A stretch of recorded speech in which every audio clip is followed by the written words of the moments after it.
Shaden Bieber's finally back for the Blue Jays. Football is around the corner and soccer season is on. We're back, baby! Hello and welcome to The House That Happened, sponsored by Shoey's Bar and Grill, the only place to be in suburban Etobicoke. Voted 4 times the best dive bar in all the GTA. It's number 1 in our hearts, the Phoenix rising from the ashes. Give us a like, give us a comment, and please subscribe. It really helps us. We love you. Hi, I'm Andrew Milani. Hi, my name is Cruz, and as you can see, Andrew's still jacked up from the Cancun air, beer, and whatever substances they imbibed in when they were down in Cancun. Is that a correct assumption? Just a lot of alcohol was consumed, a lot of tequila. I would say that. A lot of beer. Yes, and wandering eyes and beautiful suns, correct? Is that how you would put it? And a lot of beach volleyball. Oh, that would be a good time to be doing that kind of stuff. I've never been to Mexico. I want to go there one day because I can get to bring Stanley. Cancun's beautiful. Yeah, my son just was there about a year ago. Yeah. And he said he wants to do a trip with him and I. We were talking about the other fight in front of Gail and then his buddies, and they said, old man, is that going away? Will they get back?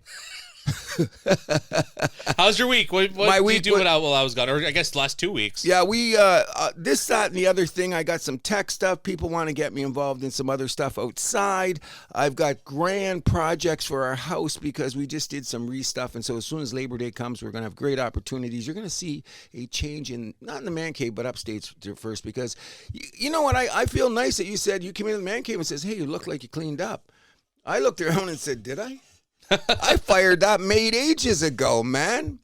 Gray-haired, afro, sloppy motherfucker, you know what I'm saying?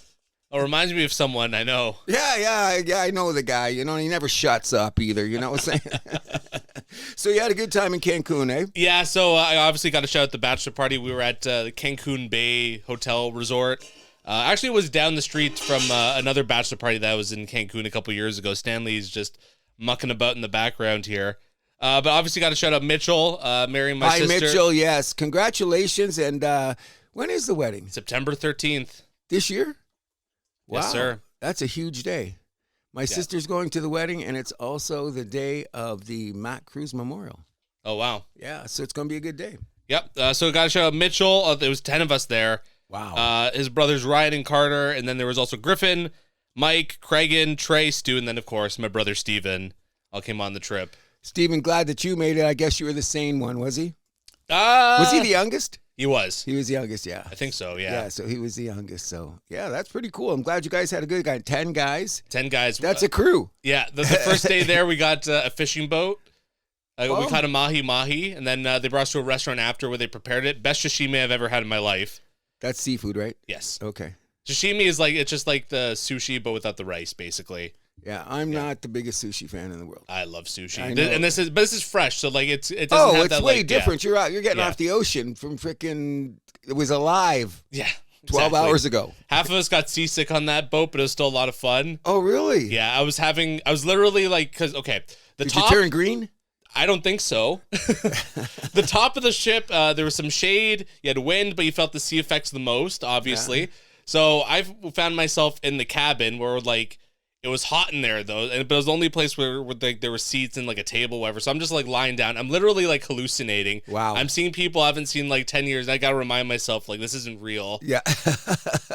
Seasick's no fun. No. I had minor seasick on a sailboat when I was about 14, and I couldn't believe it because I was on boats in Nova Scotia when I was a kid.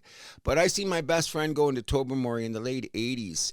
We were all going out west in his brand new Trans Am. He couldn't even drive when we got off the boat. But the reason I said that, did you turn green? Dougie, if you're listening, Dougie Leonard, an old friend, his gills were green. Oh we were looking at him, and he literally looked green. He was a blonde-haired guy whose face looked like this paper, and his gills looked green. So let's not talk about that. It happens. Yes, it is. I'm just glad you guys had an amazing time. Yeah, also, I got to shout out Debo and Arian, 2 guys we met from North Carolina at the resort.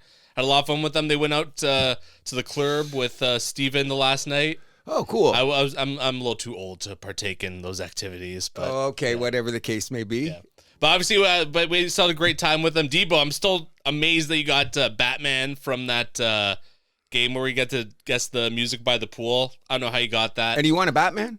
No, he guessed that it was they played the first 2 seconds of the song, and he guessed it was the 60s Batman show. Oh, I would have known at one note. Oh, because I'm old. Yeah. Yeah. I wouldn't want Because it just sounds like a surf kind of. Oh, thing, 100%. Yeah. That's what they stole it from. They even, if I know correctly, and I'd like to, I'll fact check myself. They even talked to some guys like those Dick Dales of the day. But some makes sense. studio guys went in there and just said, make it sound like this, and away they went. Everything about it was camp. Oh, yeah. But at the end of the day, I won that contest. I won the game by the pool. I won a T-shirt. So. Oh, good. Yeah. Music? Yeah, movie music. Oh, movie music. I wouldn't have a chance.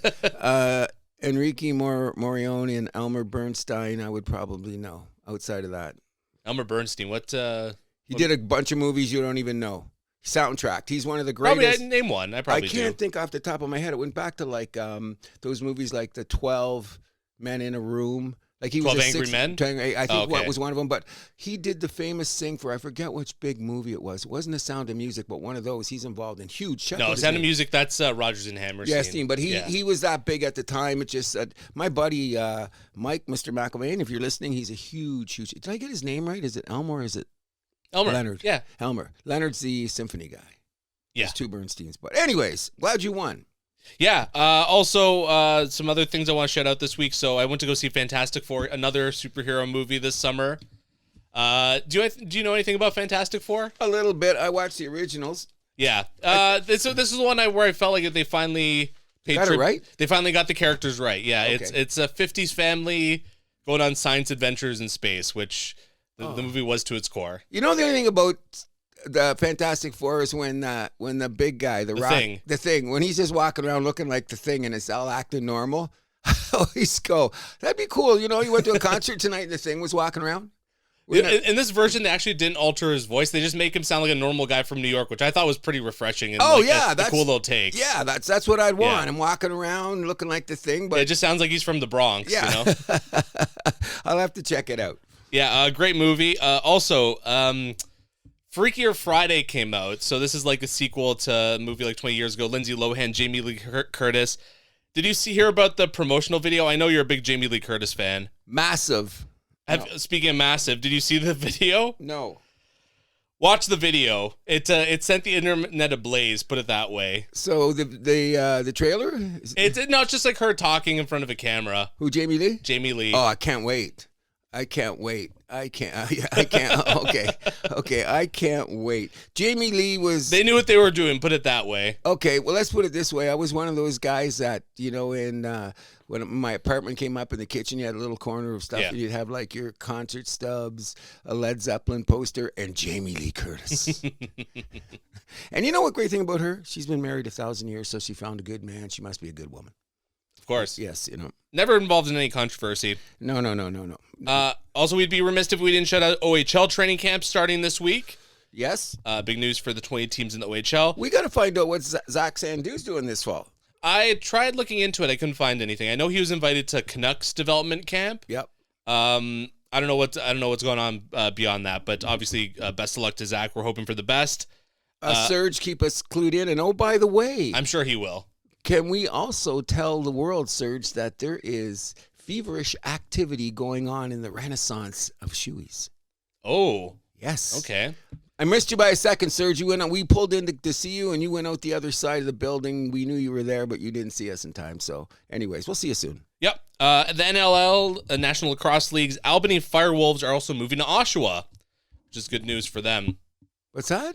Oshawa's getting a lacrosse team. That's a good thing. Very good team. You know what? I except they play there. I was like, when I was younger, I went to a lot of lacrosse, but I didn't lately. That's my fault. I've actually never been to it's a little tougher now that they moved the team to Hamilton, but yes, it's a little. I'm a little sad that I missed my chance when they were playing at Scotiabank/ACC. I used to go to a lot at the old Windsor Arena to see the Windsor Warlocks. They were like a junior amateur team. We knew people. Lacrosse is a great game. It is. Yep. It is. I guess next. I want you to tell the audience. Wait, can I have a couple for you? Yeah, go for it. Okay, I got a couple melancholy shout-outs. First of all, to all the people at my high school that did shout-out to these two fine gentlemen we lost in 1 week, Mr. Paul Kipping and Mr. Jim Doolin. High school buddies. hang out, cause a lot of trouble with these boys, I'm going to tell you. Both died. They had illnesses, but they went. One went quick, one didn't. But the shock of it all was that both boys went 1 week. There was a big shout out on the site. I just saw it today that I'd let everybody know. Condolences to their friends, family, and they will be missed very much. And one more shout out. It's a little bit since you talked about music. I don't know if you know who Brent Hines is.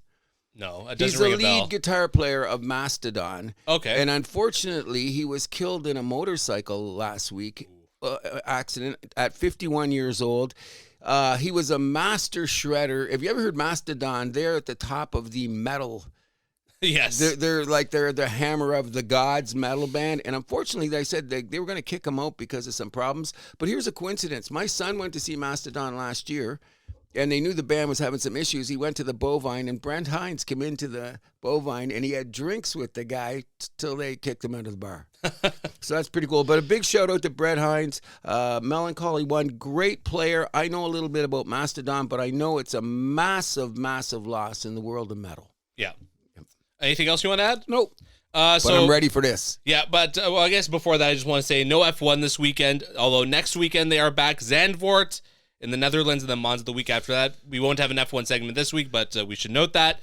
But the one I want you to explain to the audience, is the whole Michigan Wolverines football situation and how they did or did not get punished for the sign stealing scandal. Okay, full disclosure first. I can't be making this statement without, I think everybody knows there's like 3 teams that's at the top of my pantheon. Habs, Lions, and Michigan Wolverines. So let's cut to the chase on this, all right? Number one, when we're going to talk about it, they had that documentary on Netflix. Just remember that, okay, as I get through this. Now, the biggest thing happened to the University of Michigan, in my opinion, is the credibility factor. You know what I mean? This is the second time you have an infraction in 10 years, okay? And what they did was, this is going to be probably some of the biggest fines in the history of college football. This is going back to like SMU. I don't even think they got the death penalty. However, what are they going to lose? There was $7 million in revenue from the playoffs last year. They say it's going to double this year because of the new contract. So Michigan's in line to lose $30 million. They're also in line to lose 7% of their football budget and 7% of their scholarship budget for the next 2 years. The coach got suspended for a game, and the team kind of suspended him. But the real reason they didn't do it, in my opinion, Harbaugh's gone down the road. I'm just saying that he's banned for 14 years. Do you think he cares? I don't, but I mean, we should mention that. Okay, I was going to get to that because the problem is that this all got started by a bunch of nut bars. These guys are crazy. You seen the documentary? I have not. Okay, have you seen the documentary? I couldn't even watch it all because I go, this guy's crazy. He's an idiot savant or whatever he's going to do. The guy that did the filming, I forget his name. I meant to write down. And then I think the big mistake is when Michigan found out about it, they didn't do anything about it. But what were they supposed to do? Come out and tell the whole press, we got a whack job here that's filming the other team's shit? Yeah, a couple of people noticed him around, and then when that red flag went up, I think Michigan should have done something here. But my opinion about it is this. This is a new age in college football. It's called NIL. And they're throwing money around like crazy, and boosters are coming in the back door like 10 men. In my opinion, the only thing they could do to Michigan was make it a financial loss. But to an institution of that big, $30 million sounds like a lot of money. We're talking Michigan here. Yeah. So what is this really? I hate to say it. I hope it's not dismissed. This is going to go on forever. As a Michigan fan, it's kind of a drag because every time I'm going to go out somewhere and cheer for Michigan, I'm sure someone's going to yell at me about this nut bar that did it. But the bottom line is, what I think personally is, all the other schools says, just fine them. Just fine them. Because this sets a precedent. So if they miss a playoff, or if they miss this, or they can't go to a conference game and shit like that. Yeah, bowl games, anywhere where, Yeah, so you can't beat the players that are coming into your school that had nothing to do with something that they've just heard about on the news kind of deal, right? Yeah. So in my opinion, and I could be wrong, I think when all these big Lou Saban, the guy from Clemson, and they all got in the room and said, okay, we got to fuck Michigan. How are we going to do it? Money. Michigan went, that's what I think. And I think all the other schools said, don't set too crazy a precedent, because Any one of these big schools, you could open up a door and the skeletons could come flying out. Oh, sure. I'm not condoning what Michigan did, by the way, or I don't know exactly how it went down. We'll never know the truth. We don't know how much Harbaugh knew. We knew that he found out about the guy during the course of the season. We did that. Did he use the information? Nobody ever knows. We do know that this guy was a military guy. He was crazy. What he went about to, and he was a diehard Michigan guy. Did you see his room? That's crazy. Oh, yeah, it's just nuts. But in any event, I'm sorry this had to happen to one of my favorite teams of all time. My first favorite player was Dennis Franklin. We know about that black quarterback. I told you that story. Yep. But the bottom line is I believe that it was sent this way because all the other colleges did not want a precedent to see them lose significant time on the field. Makes sense. You know what I mean? So, and at the end of the day, this is a big win for Michigan. I think we can all agree that. Huge win for Michigan. I don't want to make it sound like I'm excited because then you get it wrong. You're validating a wrong, which we don't want to do. But I'm saying everything in college football. Well, you can be excited that you they didn't throw the book at you. Oh, I'm 100%. Okay. I'll tell you the truth. Can you be honestly? When I heard fines, I go, "Is that all? We're good." That's the first thing I heard. Like when they were coming on the news on ESPN and they're flashing it on because it come on in the morning. The announcement, they had a press conference on and all that shit. I was said, "That's it. We good. We good. See you in the national championship." The NFL should take notes on that. Deflategate. Yeah. So we have one more segment here before we move on with our full show rundown. It is the, unfortunately, last version of the San Fran Sluggers report for the season. Okay, first and foremost, I just want to say one thing. Okay, we had a great season, guy, and I want to tell you, Milani, you know what the great thing is? Just going out and being with the guys every week. The beers after the camaraderie. Game. Yeah, so it's a really good thing. I want to shout out to my son, Zach, for holding this all together. Did we make some mistakes? Yes, we did. Did we make some errors? Yes, we did. Cody's our probably most valuable player, Cody McDonald. I want to shout out to Anthony for being probably our most improved. And for every guy out there that came out just for the fun of the game, I think we will be better next year. I just want to say that I'm glad all the guys on the team liked old man's performances in the last 2 weeks because somehow I got better. I don't know how. But can I also tell you got the clutch factor, the clutch gene. I don't know. We came up in the 9th. We needed a run. I mean, the 7th. We needed a run. I was a leadoff hitter. Smashed a single. I thought, okay, we're good. Let's get started. And we never did anything. But I just want to let the whole team know because we talked about it after a game. Some big, brown, over-aggressive ball player on the other team decided that he was going to pancake me at second base, which wasn't fun. Okay? I can imagine. It wasn't, and I didn't see him coming because, and Pick, you didn't throw a suicide ball. You threw the ball. I had to go for it. I had to keep my foot on the bag. I just stopped playing rec beer ball that I wasn't going to get wiped out. And you know what the thing is? And everyone said this, and my son and his buddy were over there. They said, "Oh, man, you were up off the ground in a second." Well, the idea is you're not going to lay there and let the guy think that he's freaking beating you up. Now, I looked and it was a particular player on the other team, and we'll see him again next year. Their team's a great bunch of guys. They got one hothead. I happened to deal with him. And did I hurt the next day? There's always one. Yeah, my body hurt a bit the next day. You know, you don't get hit like that as at my age and get up. But I'm okay, and everything's all right. We're going to have a party in a couple of weeks. We'll talk about all this. But I'm just letting the team know, no, I was okay. I was okay. Physically, I was okay. You know what I mean? I want to shout out to my good friend, Mr. Chris Waters, better known as Dubs. Dubs was going to WWE the guy. You know what I mean? He let it be known. And it's good when your teammates, because I didn't save that for the pay-per-view. You got it. Well, you see, the thing is, I didn't see the play. You don't see it live time. Gail freaked. She was keeping score. She freaked. Sure. I was up. But I was okay. Everyone knows. We had a great season. When I find out who the winner is of the league, which could be the Bangers, I will shout it out. But great season, guy. I enjoyed it. The next couple Tuesdays, I'm going to feel lost because we're not going out there. Can't shout out enough to my boy for keeping all this shit together. And maybe you can catch a movie then on Tuesday. Well, the next thing I'm supposed to do on Tuesday is go see a band at Timothy's I haven't seen since I started baseball. Okay. That's why. Where's Cruz and Gail? They haven't been out on Tuesday night in a while. I get it. You got obligations. Yes, I do. But we will see a movie. Very well then. Anything else you want to add? Are we going to talk about Buddy during the football segment? Yeah. We'll save it for football. Okay. For now, we'll move us over to Major League Baseball and the Toronto Blue Jays, who have had quite an eventful couple weeks since our last show. So against the Dodgers, they lost 9-1 on Saturday since we left. They scrapped for a 5-4 win to avoid the sweep. Then they get the Cubs at home the next 3 games. Jimenez was back in the opener for that one, which was good. Guerrero got a 2-run home run against Boy in the bottom of the 7th to secure a series win on Thursday. Then they had Texas on the weekend. The Texas broadcasters just gushing about the Blue Jays during that season was hilarious. Yeah, and look at Texas now. Yeah. Where they are. Yeah, but play-by-play Dave Raymond, Mike Baksick, who I don't remember, and David Murphy, who I do remember. Yep. And Murphy, he had an interesting line where he was saying, I've been on some teams like this, and he went to the World Series twice in a row with the Rangers. They didn't win, but there's some very good Rangers teams. They won the opener of that one. Kirk stole his first career base on that one. Oh, it was amazing. The greatest thing about that is Guerrero pulling the base out at the end of the game. And did you hear what they asked Kurt after the game? He goes, would you want to steal again? He goes, only when Schneider gives me the green light. I thought that was pretty funny. That was funny. They smashed 14-2 on Saturday to clinch the series. Then they went into Pittsburgh next up. They lost the opener 2-1, and then they lost the series, including a 2-1 snooze fest in the rubber match. I don't think that was a snooze fest. It was a good pitching matchup. We did. And you know what the weird thing is? Springer leads off the game with a home run, and I'm still not happy with Springer back at the top.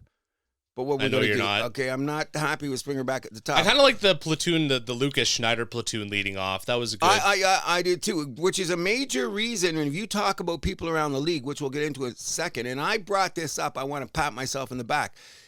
The platooning that they've done on their batting lineup and defensively is one of the reasons that we're here now. I don't think that I want that screwed up. I hated to see we'll talk about that a bit, Liperfido going down. But I don't think, because remember I was saying on some of the previous shows, David Schneider will be one of the guys that'll probably be the odd man out. You can't have Schneider as man. Luke's can't be the last. Is he at 10 home runs yet? Or at least he's close. He's getting close. But every time the guy comes up, it's a 10 pitch at bat for starters. His defense is impeccable. He had really improved a lot in left field. He made one of the best catches. When they talk about the 20 best catches of the in the season this year, they're going to talk about that catch that during the Scherzer game. You know what was going over his head? The diving catch there? That was number 2 play of the week. I forget what the first one was, somebody's walk-off home run. But the interesting thing, watch plays of the week, people, in baseball. Every week there's 2 or 3 defensive gems by the Toronto Blue Jays that come up on this because we do play great defense, especially in our outfield. So I don't want to screw around with whatever Schneider's doing or Akrens and Shapiro are doing. This platoon has worked, and I said that earlier in the year. If they balance this platoon properly, it could be a long way to supporting the regular guys. One of the things I have to shut up about is the Varsho power. Because you know what I said? Varsho, he should have hit 30 home runs at the Dome already. And you know what? If he had been healthy this year, he might have hit his 30 home run this year. Like, he's got 14 bangers and 100 and some at bats. It's incredible. It's unbelievable. If you push that over a full season, it's like almost a 40 home run pace that he's on. I think 50 pace close to, isn't it? I know it's around 40 or 40 something. But the good thing about that is now we got Varsho roaming center field. We got Luke's out there who can do it. And Varsho, who's got the platinum glove defense. Thank you very much. Which if you don't know platinum glove, that's the best defender in all of baseball, or at least in your league. But, yes, okay. Yeah. Okay, so you put that down there. Luke's can play.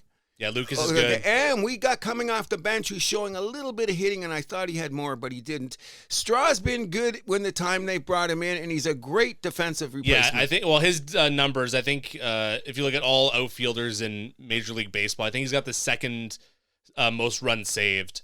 Something like that. Yeah. He's up there. And if he had more opportunity, it'd be even higher. Yeah. He's been a Gold Glover before, right? Oh, yes, he has. Yeah. It's just he had that injury, and then his bat didn't go. But a couple of games when we won, he got 2 hits out of nowhere, including the 2-run home run. Yep. So he's a very valuable guy. I think this team is the sum of its parts is what it's really all about. You know what I'm saying? So I think it's going to get there because, in my opinion, right now for the Blue Jays, it's division or bust. I'm not backing down now. Now that we're here, we're a week away from September. We're 4 games up. It's nice that the Yankees are playing the Red Sox right now. Now I'm going to change my allegiance. The last 2 games I was cheering for the Sox. Today I'm going to be cheering for the Yankees. Yeah, I got my pinstripes out too. Okay, just for about 3 hours. That's all you got to do. And it's funny because the announcers like Joe Siddle and our great announcer. I'm losing my head. Our Canadian guy. Dan. Dan, yeah. Yeah. Shulman. Dan Shulman. They made jokes 3 or 4 times during the broadcasts about, okay, go Red Sox. Yeah.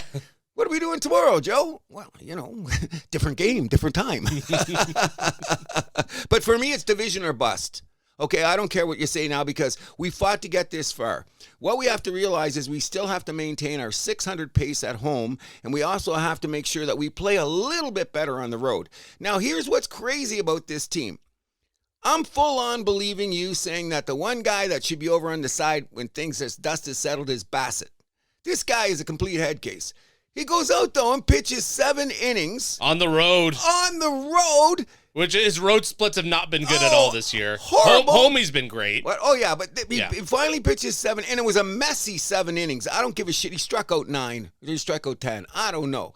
There was litter all over the field every inning, and he seemed to get a way out. Why does this guy, he's not Mark Fidrich. Don't talk to the ball. Throw the goddamn pitch. And sometimes when I see him thinking, I go, he's going to throw that pitch? Like the home run he gave up. Like he hadn't thrown that pitch. Yeah. He threw it twice. I'm going to see if it's still working. Oh, some kid's got that in his bedroom now. You know what I mean? So I'm kind of concerned about that.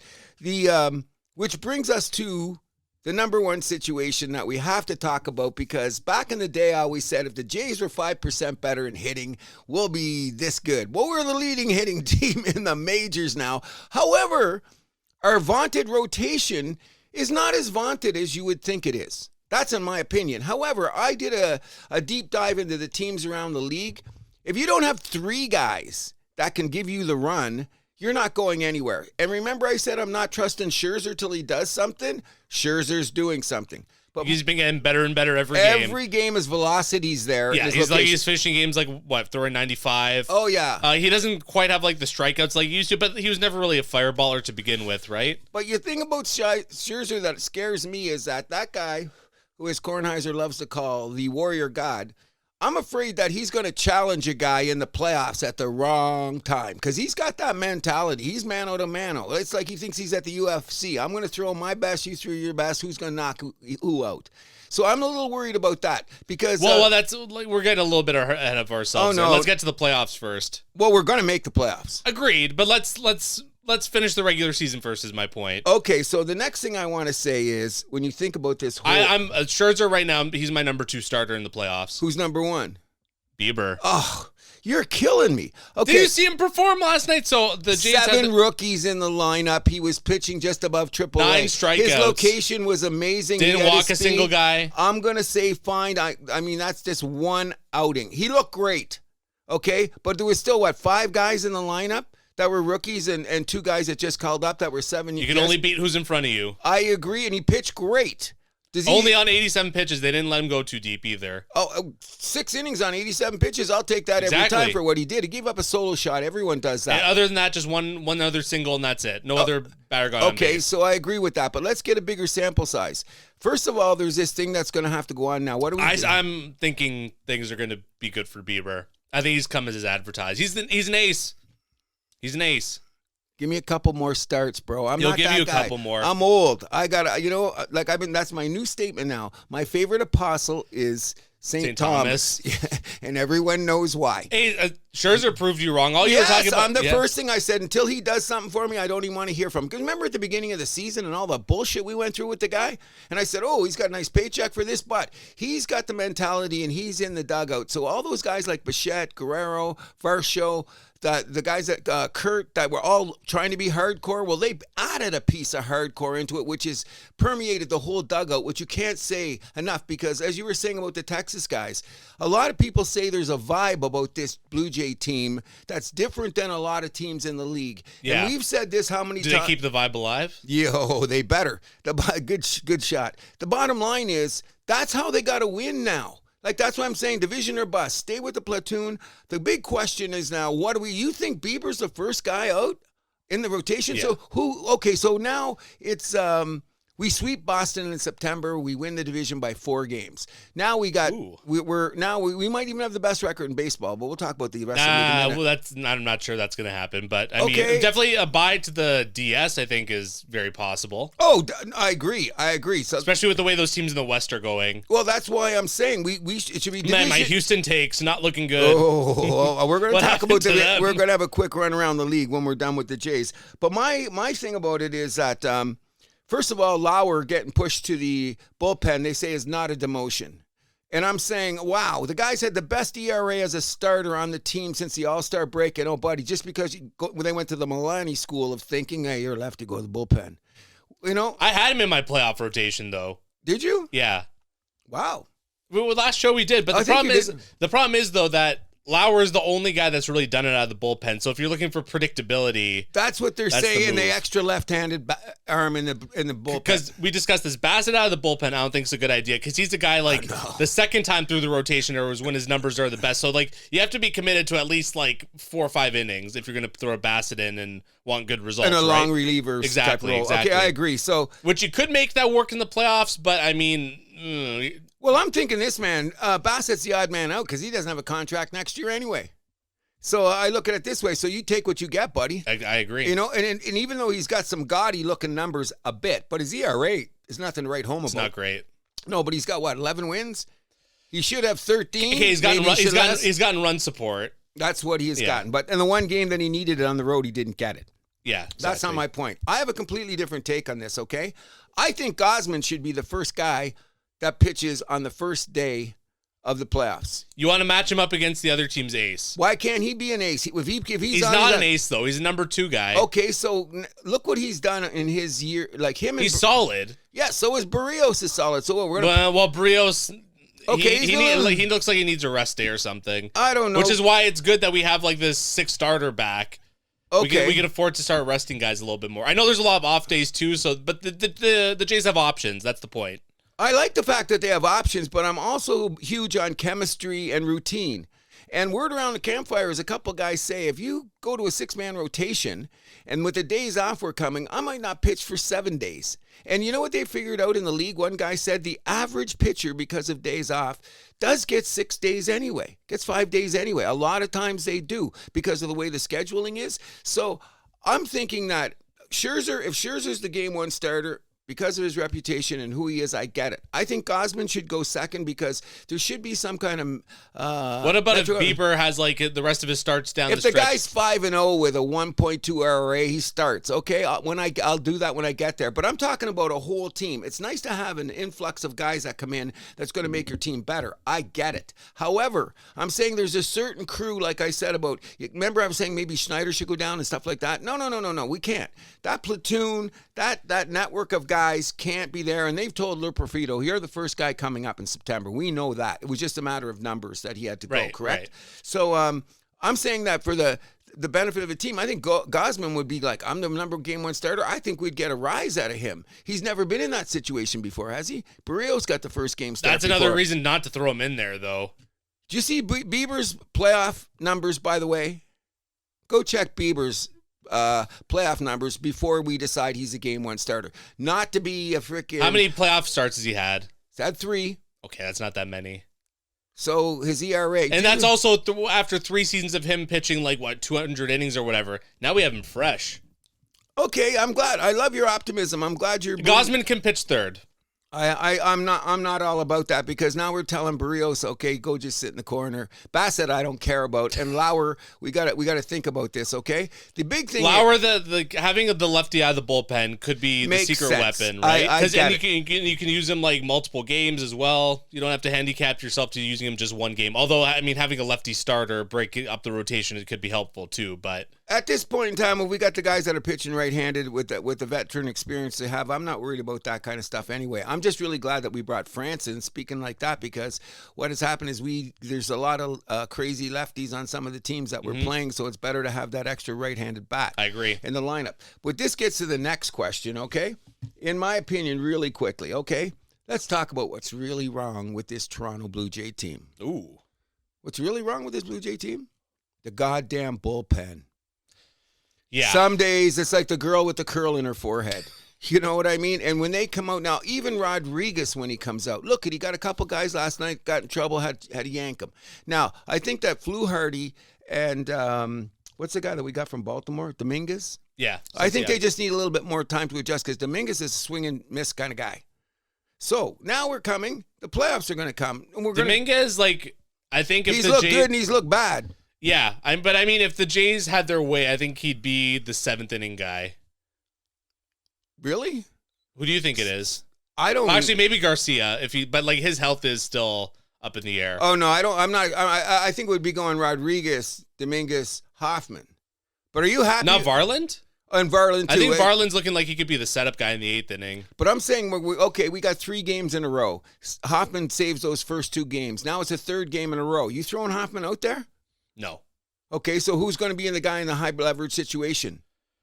Whoever's available that day. You got to look at who's pitched those last couple days. Then I say Varland could be that guy. Yeah, because he's a swing and miss guy. I like Varland. I do too, and I think he throws strikes. Okay, and another thing is to keep these guys busy because it's noticing the bullpen guys, like when we get shelled in Pittsburgh or those games, and then those guys, they bring in the bottom end of the bullpen, right? And those guys don't pitch a couple days. Look at Hoffman come in one day, couldn't throw a strike. Rodriguez come in, couldn't throw a strike because they don't throw enough. There's a lot to be said about routine. Yeah, well, the Jays got screwed up after the Colorado series. Exactly. They didn't pitch nobody. I really thought Schneider should have used a couple of those high leverage guys just to kind of get them going. Well, you know what? It's another thing. Especially in that last game. Like, you dominate all 3. Like, okay, like, give the guys some work. Oh, I agree. Right? You just stick them in for an inning. That's all you had to do. Okay, but here's the deal you got to remember, too, okay? There's a big thing in baseball that we didn't talk about, and this Colorado series kind of put everything out of whack, the way the pitchers didn't get in. But number 2 is our run differential. Our run differential looks great because we just went Colorado. So we're in a division with 2 tough teams, and when you really look at it, their run differentials are better. Much better. You know what I mean? And especially if you take away the Colorado series. Yeah, it's not that we got good. skewered. So everyone says if you look at the last 20 years, a certain run differential makes you a World Series contender. I don't know if the Jays are at that quite yet, but they got to continue to hit the way they are. Maybe we'll get it up naturally, but our run differential scares me. Yeah, but also one thing you have to consider as well, where it took this team about like 40 games to get going. And if you erase the run differential from those 40 games, it looks a lot better as well. I hope so. Because that's kind of my takeaway from the season so far. Is like the first whatever month and a half of the season. You were digging a hole. I agree, but they were figuring it out, and guess what? They figured it out. Okay, so let's just say, please, people, go back to May. Check our recordings. We had a little difference across the table here. While Mr. Milani was digging the holes, I was searching for the rainbow. Yeah, we don't have the rainbow yet. But we're close there. But I'm really saying you now, like, I'm wondering who's going to be. So now the roster comes down. Who are we going to keep for the bullpen? So we got to say we got to keep Rodriguez. We got to keep Hoffman. We got to keep Little. Yeah. We got to keep Flaherty. Fluharty. Yeah. Fluharty. We got to keep Berlin, and we got to keep Dominguez. And that puts Lauer in there too. Then with your 5 starters, is that what our bullpen's going to look like? In the playoffs? In the playoffs, it would have to be.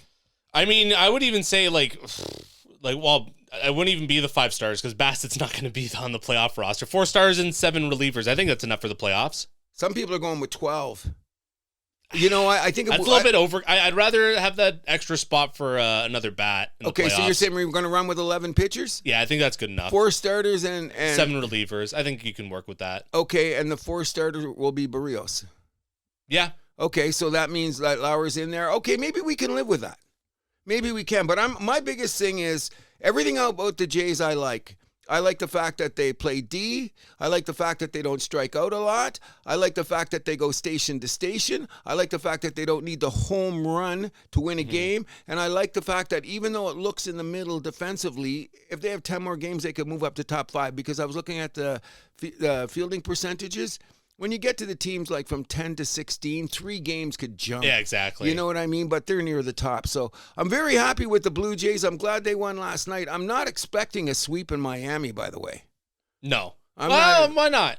I hope they do, but it was good to win the first game last night the way that they did, especially with Bieber. Who do we got today? In any event, we'll move this along. I'm gonna go with my conclusion right now that I believe that it's division or bust for the Blue Jays, only because they can set up their rotation, they get home games, and they could even be the home team all the way to the World Series if they play their cards right.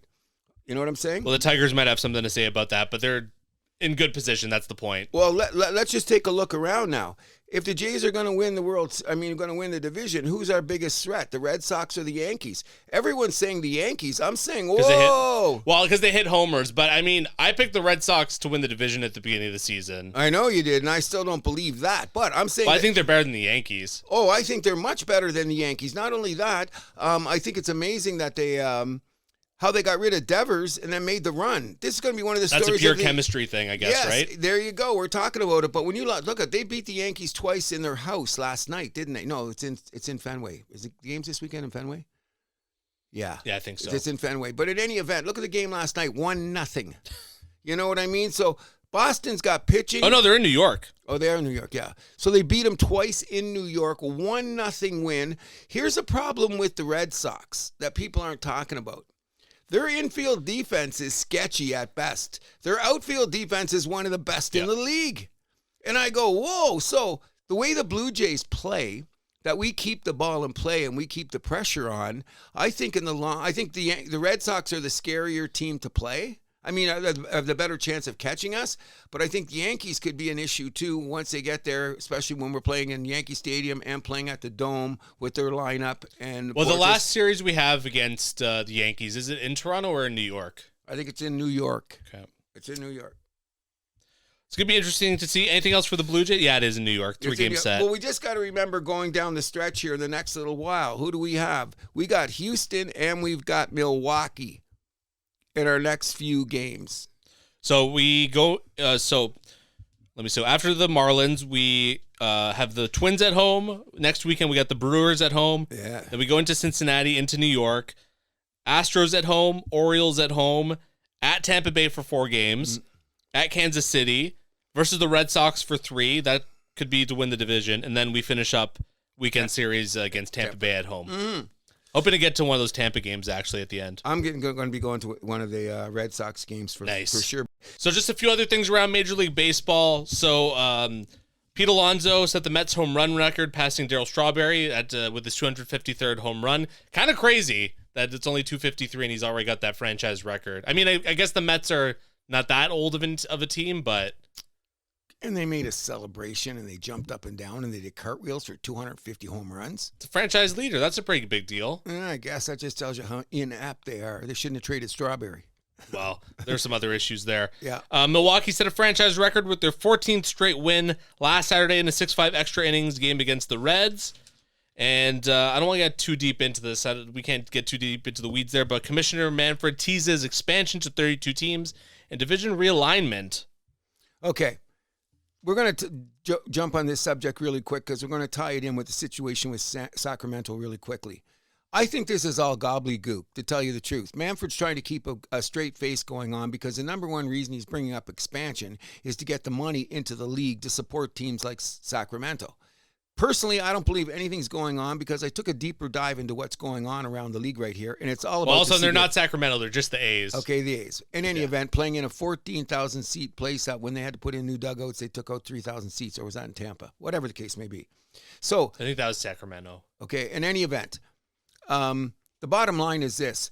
The franchise situation for expansion is the Vegas people have not said 100% that they're in on this. And a couple months ago... Yeah, for the relocation of the relocation. Yeah. And 2 months ago, the mayor said, well, we don't know about this. Keep them in Sacramento, which she backtracked on really quickly. But it's been well known that the people of Vegas are not exactly enthralled with the idea of getting a baseball team. Well, the bottom line is they don't want to deal with the owner either.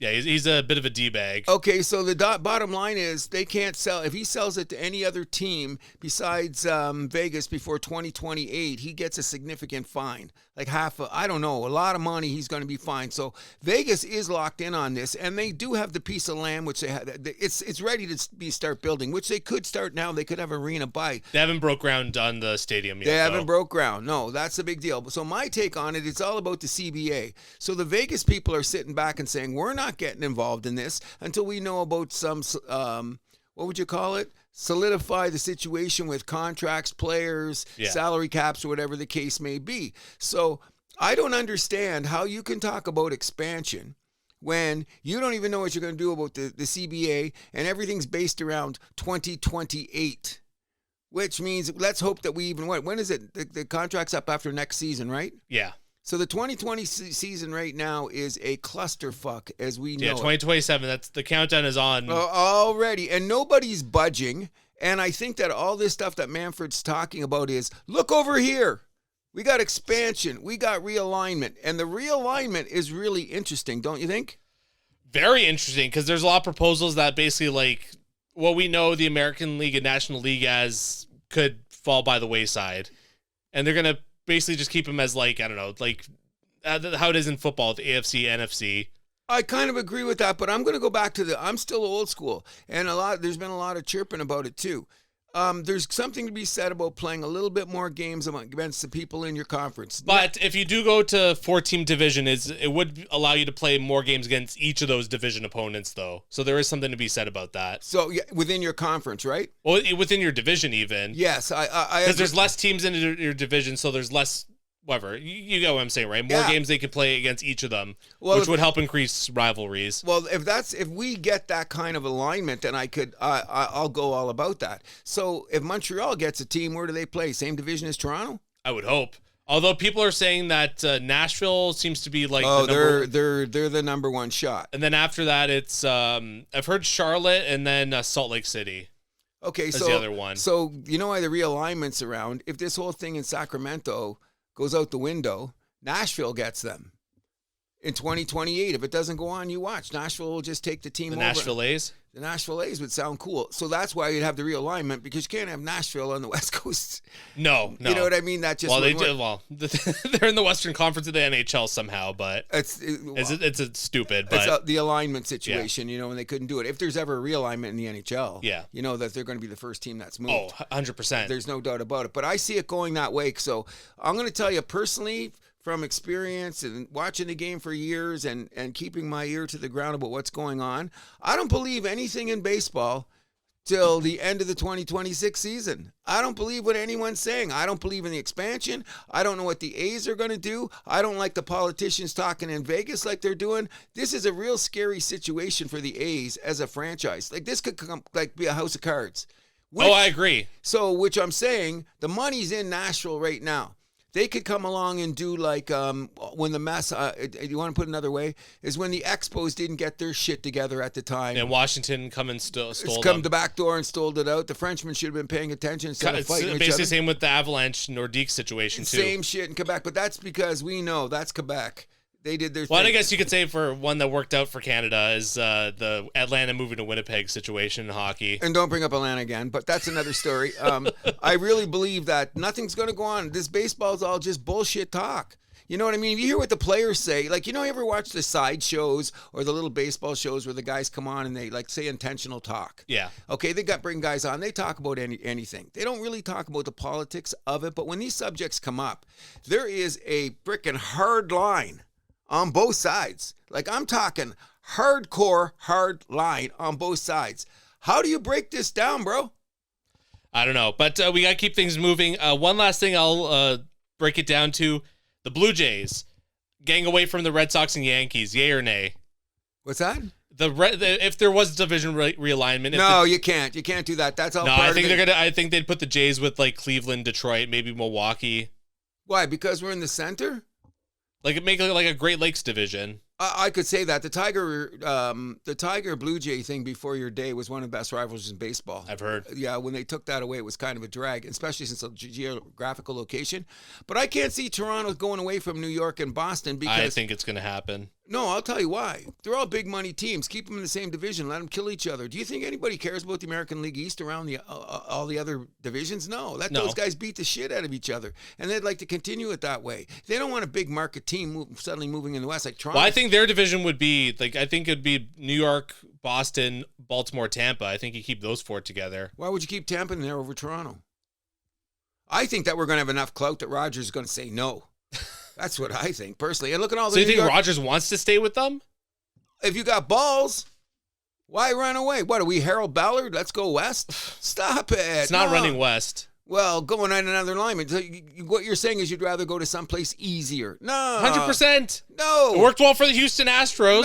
No. How's it going for the Dodgers being in an easy division? Well, that San Diego's coming on, which is a story I should talk about for a second, but whatever the case may be. But either way. I want Toronto. I was very disappointed when Detroit, the realignment back in the day, you don't remember. But when the realignment came, I was very when Tampa came in the league. Yeah, I was very disappointed when Detroit was a team that got kicked over because they were more Midwest then. Because remember, Milwaukee used to be in the American League. Yep. You know what I mean? So they've been in 4 different divisions, which is crazy. Yeah, the only team that's been in 4 divisions. Yeah. And Houston's been in 2? Yeah, Houston's been in 2. Maybe 3. 3. Whatever the case may be. NL West, NL Central, AL West. Yeah, which is very interesting. So we'll move this over to a little bit of football, but before we get to fantasy, we have to shout out Jerry Jones beat stage 4 melanoma after being diagnosed in 2010. Who's that? Jerry Jones. Didn't tell nobody. Good for him. Crazy. Yep, good for him. Crazy. Are you watching the Dallas Netflix series? No, but I should. I've watched the first 2 episodes. It's really, really good. I've heard it's good. And I'm not a Cowboys fan, but it's really, really good. Well done. Good documentary filmmaking's good documentary filmmaking. No, it is. And you know what brought it back to that crazy first time Dallas won the Super Bowl, that NFC Championship game, San Francisco-Dallas? That's got to be one of the greatest NFC Championship games of all time. But they've had a couple that were magnanimous, but whatever the case may be. Bills signed running back James Cook, 4-year deal, $48 million per. Finally ends his holdout, $30 million guaranteed. We don't have too much time to talk about this, but the John Gruden situation. Okay, so that's another thing here at the house that happens. We like to keep a high moral standard. So this is a very tough thing for me to say that I'm going to sit here and defend John Gruden after we all know what was exposed in a bunch of text messages. However, he did win the case to go to the Supreme Court, and I think that Gruden's going to win. And I've told you off the air why. When they went to do this, it's like when you when the police come to your house and they search it without a warrant, kind of deal, like that kind of stuff. So what happens is if you had to dig that deep into John Gruden at a 1 million texts and find this information on him, why was nobody around him exposed? That's the weird part. Witch hunt. John Gruden got a little bit too big for the NFL. Coming out of the booth, back to the Raiders, being the way that he is. He's a very confident guy. I don't think it's arrogance. I think it's confidence. So when he was doing the things that he was doing and building the Raiders, and remember, he was on his way to building a Raider team at the time. They were on the rise. Debatable. We'll never know. The bottom line is, to me, it was a witch hunt. Who didn't like John Gruden? Well, let's not throw this by the wayside. He said some pretty awful shit that you shouldn't be saying in professional emails. No, I agree, especially on the company line like that. But I bet you every time we're in a dressing room, we hear worse. That doesn't make it okay. Okay, so they're gonna blackball one guy. This is like you rob a bank, catch 4, and you only charge 1. Wow. You're wrong. No, yeah. I'm not saying Gruden is right, but the process says that they went about this wrong. You know what I mean? Sure. In my opinion, it was a witch hunt. They went after Gruden. We're going to knock you down. And the problem is, which may be a weak way of getting out of this, is that Gruden's one of the great football minds that we have right now as we are speaking. You see him on every podcast, every show. And when Gruden talks football, it's like going to Harvard. So the word around the campfire is, isn't there a way that we can give this guy a second chance so he can go back in and contribute to Shield? Well, you got to earn second chances. How does he earn it? That's for him to figure out. That's not my problem. Well, I don't know if that's ever going to be taken care of. Sucks to suck. Yes, I guess it is. Don't say stupid shit, you racist fuck. Okay. Don't want him near my football team. He could stay away. I knew that was going to be your answer, and I'm not trying to defend the guy. I'm just saying that the process was flawed. That's all I'm saying. The process was flawed. I wonder where it's going to go, because the next thing we're going to be talking about is what are they going to do with Brian Flores in that situation? Ooh. That's coming too, just to let everyone know. Mm-hmm. So obviously football season right around the corner, just a couple weeks away. Of course, that means fantasy drafts are starting. Of course, mine is going to be on Labor Day. I don't know when you draft, but I imagine it's going to be very soon as well. Next Sunday, here. Oh, there we go. And to discuss all this, we have my friend Stefan, who has won my league twice in a row. So obviously he's the fantasy expert. Stefan, how's it going? Pretty good. How are you guys doing today? Welcome to the show. So you're a fantasy expert. First of all, I want to know what your competition is. Can I use your full name, by the way? Yes. Sure. Stefan Morrone. Oh, so Molto bene, or whatever they're supposed to say, okay? In any event, we're at the house that happened, so there's some significant things that you have to understand now that you're here, okay? Mm-hmm. The number one thing is, I'm glad you have some fantasy experts. I want to know your competition, but that's another story. I am a disciple of the Detroit Lions, so I want to know what your allegiance is and to what team, so I can already maybe identify what kind of human being you are. Well, actually, I don't really have a number one team. You're a fence sitter? Not necessarily a fence sitter. Andrew will tell you gladly that unlike hockey, I actually don't have any teams that I dislike in the NFL for a change. If I had to tell you some teams I do like, I really like the Ravens. I also, technically, if you want to count it, the only piece of NFL merchandise I have is a Chiefs shirt that my dad got on a trip to Kansas. So if you want to say either of those teams, you're more than welcome to. But yeah, but you were pretty happy the Chiefs lost the Super Bowl, don't lie. Well, listen, to me, he sounds like a gambler. I have no teams. There's no favorite teams in gambling. I've seen casino. So you're one I don't feel strongly about anyone, but I guess if I had to pick one right now, I'd probably go the Ravens. I like their uniforms. Lamar is awesome. So Derrick Henry's a beast. Okay, so now that you know where I'm at, be very careful what you say about the Detroit Lions, okay? That's all I'm warning you. You better be careful of what you're saying about my beloved Detroit Lions. Hey, you guys have an awesome coach. Dan Campbell's great. And we're missing 2 coordinators and 6 assistants from last year. That's all. No biggie. So I know you want to start off with Cruz, like talking about like what kind of leagues we're in. So me and Stefan, we were in a 2 quarterback league last year. It's changed to a super flex league now, which is basically still 2 quarterback. You know what, buddy? I think that's weak. I had people in the league complaining to me, and I'm commissioner, so you got to do what's right for the people. Oh, gee. Okay, do you know what kind of league I'm in, Stefan? We have a 2 quarterback league. We're so hardcore that when we have an agenda before our fantasy starts. You know what our agenda is? We're going to vote on whether or not we even have an injury reserve list. Which you have none. Oh, wow. We have none. That's how hardcore. Oh, another thing is that's insane. We're a keeper league, and this is our 19th season. Oh, we play week 18. Oh my God, that's brutal. Why? That's when men are men and sheep are scared. What are you talking about? That's all there is to it. That's when guys are resting their starters. Okay, nobody plays week 18. Well, you got to know that in week 1 when you're drafting. We've argued about this, and now it's been. Anyways, we got to talk to about the No. I'm telling you right now, everyone knows because on my baseball team, there's about 6 guys that are in different fantasy leagues. And the other night at the end of the game, you know what they came to the conclusion? That the Pheasant Run Fantasy Football League is the most hardcore of any league they play in. And I'll take that to the bank. Okay. You want to know who my keepers are?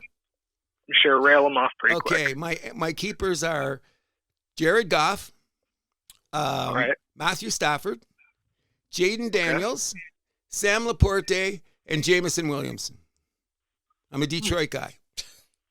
Yeah, not too bad. You're a little old on the quarterback side, but I guess that's why you have Daniels. I got Jaden Daniels. What are you talking about? I got just 1 out of 3. That's okay. And Matt Stafford is one of my favorite football players of all time. And if you say anything bad about Stafford, Mr. Epidural, stop it. He's already started. Don't talk about my boy Stafford. You know what I mean? He's God in my house.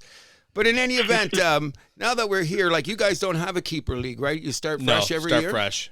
What's your Steph? Where are you in your? Do you know what draft position you have? We won't know until half an hour before. Pull it out of a hat. The Yahoo does it automatically.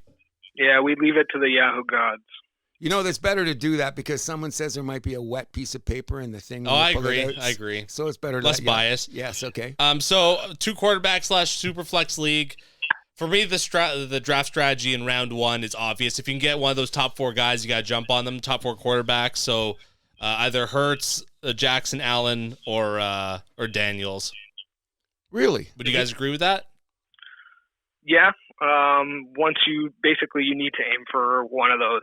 Both times I've won, I've had, well, maybe not no, actually it was the number 1 quarterback, but you can still win without those guys. But yeah, I mean, they're valued pretty highly in our league. So you should probably try to get one of those guys high, but you're basically screwed if you don't get one of those top 4 picks. So anything after that, it's kind of up to, let's say you draft 6, 7, 8.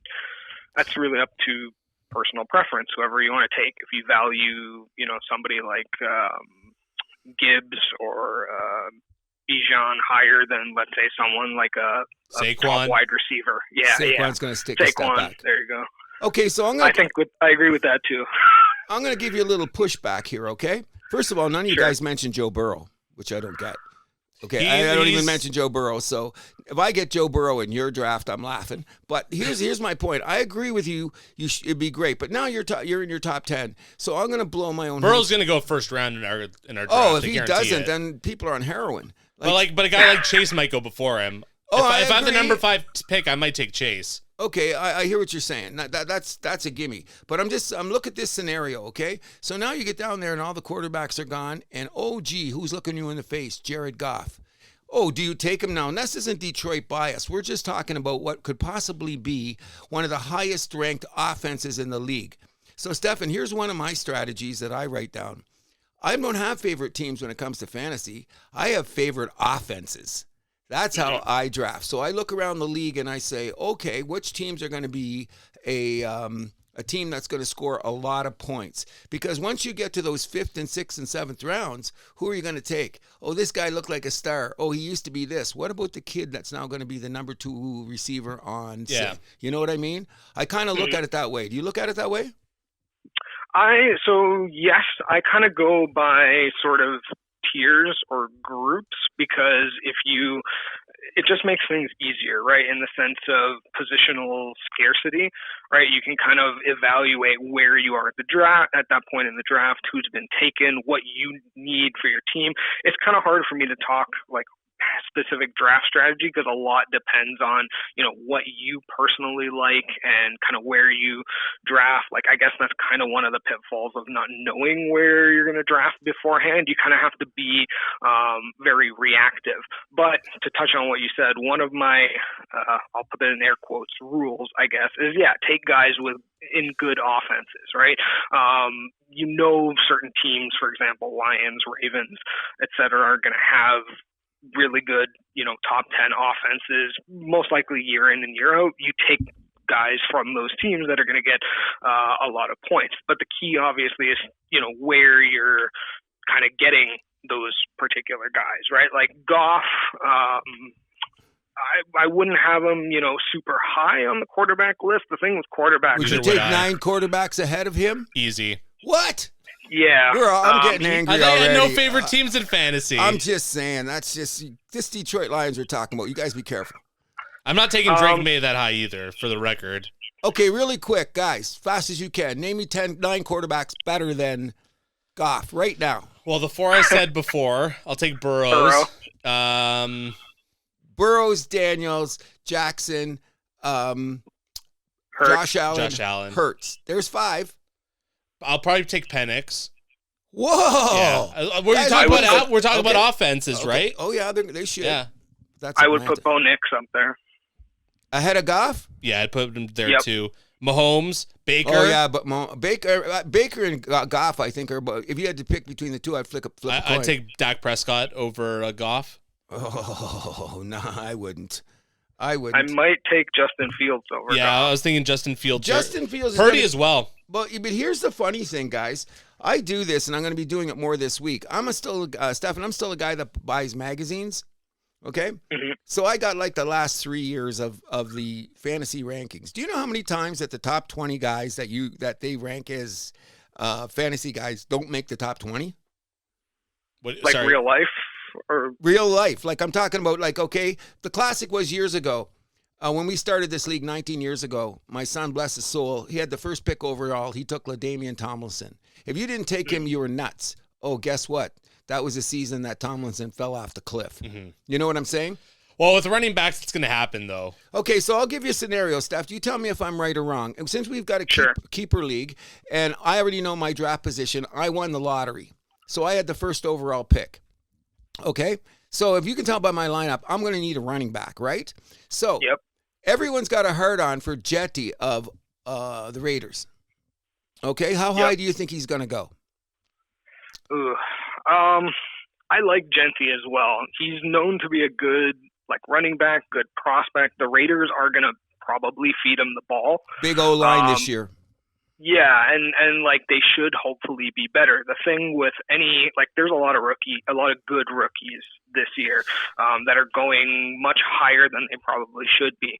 Genty, I don't know. I mean, it all depends on what you think, how good you think the Raiders are going to be, in the sense of he's good. I have no problems with him as a player, but A, is the team going to be good? And B, how is he going to adapt to the NFL? Right, in the sense of the Raiders don't have a lot of targets. You basically have Genty, who's going to run the ball a lot, and you've got 7 in the box Bowers all the time. Yeah, and Bowers. Exactly. Okay, so here's my theory. If I'm in your league, I might take Genty high. I'm in a keeper league. He's probably going to go in the top 3 rounds. Okay, definitely. If you're not in a 2 QB league, he's probably going top 2. Okay, so here's what I did. Okay, so we got a keeper league. There's 10 guys in the league. We all keep 5 players, so 50 players are off the board. Most of them, the top 30 are gone. Okay, so then everyone just became personal preference. Okay, so since I'm older than you guys, I have a thing about, in my league, I'm not taking Genty. And I'm going to tell you why. He's small. a little running back. And I've got a history of saying don't take little running backs. And I scared everybody on my baseball team because they've been coming watching football at my house for 20 years. Like Priest Holmes and Chris Johnson and all those guys. They're good for the short term. So here's what I did. I had my first round pick. I won the lottery. Now, a lot of people had a hard on for Jetty. I traded my first round pick and for the guy who has the second round pick. Okay? But not only that, I got an extra second round pick for trading my number 1. Okay, so I've already targeted Hampton of San Diego as my number 2 pick. Chargers. Chargers, yeah, LA Chargers. I've had him targeted. I didn't care because I didn't care who took number 1. I know nobody's going to take Hampton at number 2. Why am I taking Hampton? He's in a Jim Harbaugh offense with a big O-line. Did you see this guy run in North Carolina? He's known for his volume as well, and also one thing about I think that's a smart move in general, especially if you don't like Genty. The thing with Genty is how he's a rookie, right? So with any rookie, how is he going to adapt? I think he'll be good overall. It depends obviously how he starts. In terms of Hampton, I think Hampton is, he's also a rookie, but I think he has less concerns in the sense that he's known to be, like a ground pounder. He wants the ball in his hands. He's gonna run. You know that for a fact. He had a heavy workload in college, but also Najee Harris is out. Right, and he might not even play the season because of the fireworks eye injury. So you're getting his career's in jeopardy too. Yes, that's a drag. And they lost Slater on the line too. But I heard they drafted a couple more guys. They got 7 O linemen. The Chargers apparently. They should be a good team this year. They brought back Keenan Allen as well. But I think Hampton, he's gonna be good. Better than Genty? Hard to say, right? Who really knows? He's in a better situation, that's for sure. So, you would think that would lead to more points. But yeah, I guess if I had to say, I'm willing to bet more on Hampton than Genty, but I think both of them will be really good. I do, and I think at the end of the year that I think that Hampton will have more fantasy points than Genty. I think so too. Because the goal line. Yeah. The goal line, stuff like that. That's a pretty safe bet. Okay, but now that we're on rookies, is there any other rookies that you see around the league that have caught your eye? I do have a few here. There's a lot of buzz around 2 of them. There's a lot of buzz on, Henderson for the Patriots. I don't know how that's can I jump in really quick? Can I jump in real quick? My son he's a New England junkie.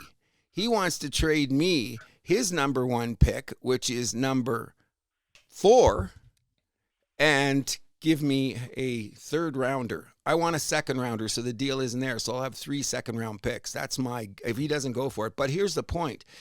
I think Henderson's another small back. He's not that big. He's going to be good in the beginning, and I think he'll get more of those catching touches. But the thing about which is valuable in a PPR league, though. Huge. But what my take on it is this. If I decide to make this trade because Pick wants Henderson coming after Hampton, that he might take... Cruz, first of all, I got to stop you. You're breaking the golden rule of fantasy. Don't talk about your own league. Oh, I'm doing it now so they can hear me because this conversation is there. The top 5 conversation is there, so I don't give a shit about that. I'm not saying about anything else. And guess what? I'm going to win anyway. Oh, by the way, Stefan and I lost on week 18 because they sat on. Okay, you're breaking the rule, Cruz. Shut up about your own team. Yeah, go back to the rookies. Henderson is one for sure. So just a quick word about Henderson. With I think he's in a similar situation to Hampton in the sense of New England doesn't really have anybody else. Like they have Ramondre Stevenson. Yeah, he's okay, but he's nothing, to write home about. I think Henderson's going to get his opportunities. If he makes the most of them, we could see more work from him sooner rather than later. A lot of people who are close to the New England team, though, have had very high reviews of Henderson as well. A lot of people are saying he's going to steal the job, no problem. I've heard this. That's what I'm hearing too. Every fantasy show and angle I look at, this Henderson guy's shooting up the charts. You know? The rookie I'm most intrigued by, and I shouldn't say this because we shouldn't talk about our league, is EE on Tampa Bay. I think that he's going to be a guy. Godwin's hurt. He's looked great in practice. Ibuka. Yes, Ibuka. Is he on your list? He was one I was debating putting on, but yeah, I think you're right. Godwin's hurt. Tampa Bay is like Baker slings the ball, so the volume is there. He is going, really, really high. But tell me why you think he's going to be a good pick. Because he's already been running pro routes in college forever. He's got great hands. Didn't he go to Ohio State? Yeah, he did. Okay, so let's just look at the background on Ohio State wide receivers. Oh, by the way, I'm a hater. So we just get this straight. I hate pedophiles, terrorists, and the Ohio State Buckeyes, but that's another story. I think that the guy is going to be outstanding. And I shouldn't say this, as you say, Mr. Milani, but he's high on my list. Very high on my list. And the other guy, I forget his name right now, the wide receiver on Carolina, except I don't know what kind of offense. McMillan. Teteroa McMillan. Yes, you see that guy out there? He's got buckets for hands to start with. And he's going to be the wide receiver 1 there, it looks like. Yeah, he wasn't going into camp, but he's number 1 now. You know what I'm saying? The way he looks. So he's about the 4 guys. Now, what I do after that is I'll take my list of rookies, and of course we'll watch every game in the first season, and I'll have them on the list. And the thing is, can you get to the waiver wire before everybody else? Yeah, exactly. That's why the FOB is so big, the free agent budget. Yes. Yeah, because it's gonna be there. Like there's gonna be someone in the first game this year, and I think it's gonna be a second-year guy. Stefan, my prediction, some second-year guy is gonna have a game that gets everybody's attention. I don't know who it is yet, and I believe it's gonna be a wide receiver because a lot of wide receivers break out in their second year, like the guy up in Seattle. Yeah. You know what I mean? Stefan, do you have any other sleepers or rookies you want to talk about? One rookie before I get to some actual known roster guys. Bill Merritt, or as his full name, Ja'Cory Krosky Merritt for the Commanders. Yes. It seems like he's going to be the new RB1 now that Brian Robinson is gone. Yeah, just trade to San Francisco. Yeah, no, I've got him on my list too. I don't want to say him too loud because Milani says don't. Okay, but I don't like the guy. Well, I don't like the guy. List. Okay, I don't like the guy. The only impediment to him is Eckler is still there, who's obviously the more experienced back. But I mean, we know who Austin Eckler is. Exactly. He's good, but he's not great. I think he's probably going to get, some of the third down work, or he's going to get mixed in. But again, just like with the rest of the rookie running backs, depends how he does to start. But I think he's got breakaway speed though. Yeah, he's got breakaway speed. Eckler doesn't. And the coach loves him. Cliff Kingsbury. I hear, yes, he was on some show the other day and he was slurping all over him. So that should be whatever. So yeah, I think we'll see him, sooner rather than later. He's been shooting up draft boards and rankings. And as another thing, I would fade CMC if we're going into 49ers. The fact that they traded for another running back doesn't bode well. I mean, it could just be insurance, but that's what I think it is. I wouldn't take the risk. Well, I'm glad you brought up CMC because he's one of the biggest freaking question marks in the NFL this year in fantasy. I think he's being kept in my league. I would think hard about keeping him. But what if you don't? Yeah, that's the thing. It's what if you don't? That's so like someone in my league, I predict like someone's gonna take him like late-ish, and then it's gonna be like a big boost for their team. Like he's gonna be like the best wide receiver or best running back in our league. Yeah, and you know what? He's looked great in camp. There you go. You know what I mean? And I think what they're going to do is another reason they picked up the other running back is to take the load off him because San Francisco's got a relatively easy schedule. Yeah. When you look at it, right? So they might be able to get ahead in some of the games, and then they can use the other guys so they don't wear them out. So they have the easiest schedule in the league, I believe. Yes, it's ranked. Yeah, like top 5 easiest schedule in the league went to San Francisco. Yeah. You know? But I have my questions about San Francisco because they lost some guys on D. Where the target's going to be for Purdy? Kittle's Probably I think Pearsall's going to have a big year. Oh, he should. He's going to go high. Do you think Pearsall's going high on the draft board? Well, he's not a well-known name, but I think if people sort of study up and see like, okay, he's the number 1 target now, yeah. Again, kind of depends. I don't know. I don't mean this to throw any shade. I legit don't know how knowledgeable our other league members are, right? You have all the big wide receivers that are going to go, at the top. And then I predict Pearsall will probably go midway through the draft, but I also wouldn't be surprised if somebody reached for him and they're like, okay, he's the number 1 target now. Purdy's going to throw everything to him. But there's also the question of Kittle and Jennings, right? Kittle should still be solid. He's one of Purdy's favorite targets. I think he always has so is Jennings every year.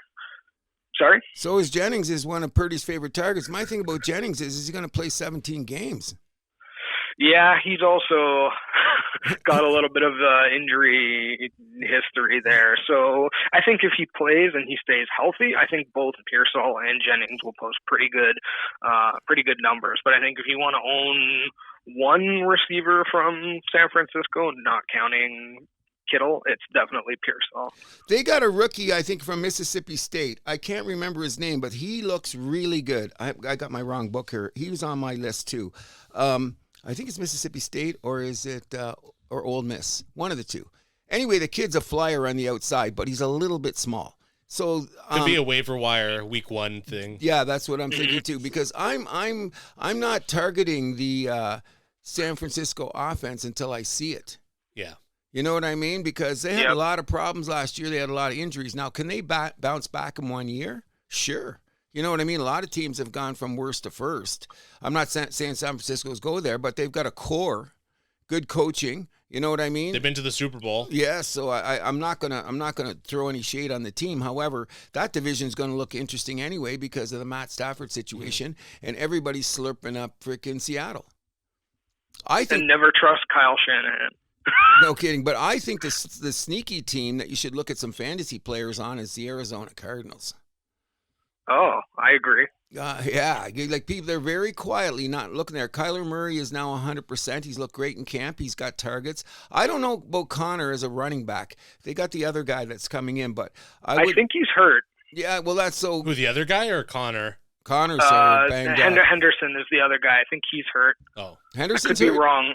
I might be getting it mixed up with. I could be too. I might be getting it mixed up with the Panthers situation. Mm-hmm. One of the running backs is obviously banged up, but McBride is one of those guys that I'm very interested in. I agree. Although where to draft a tight end is always the conundrum. I kept one. Because if you got one, I mean, in a keeper league, go ahead. That's not a bad move. Yeah. But I mean, like in our league, I have a feeling like someone's going to draft like Bowers or McBride like way too high. Don't do that. Tight ends are scary. I did it with Evan Ingram 2 years ago, and I got burned.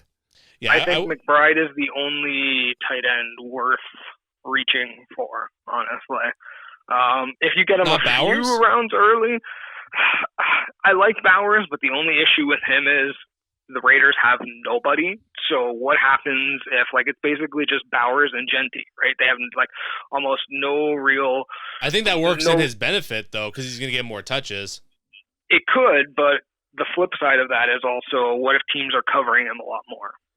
That's what I say. I don't think he'll have his gaudy numbers because everyone's got the tape. That's the old Like, school I'm thing. not saying he's going to be bad. I just think McBride, look at, so I had The other McBride teams can last spread the field a lot better. Not just that. I mean, look at McBride's numbers. I think he was the number 2 or 3 tight end last year, and I think he had 2 total touchdowns. He's due for some positive regressions. He's Kyler Murray's favorite target. We all know what's going on with Harrison Jr., although I think he'll be a bit better this year. And I think, like, if you want stability as tight end, it might be worth reaching. And I don't know how big the difference is going to be between those 2 guys. Like, again, I think Bowers is still going to have a great season.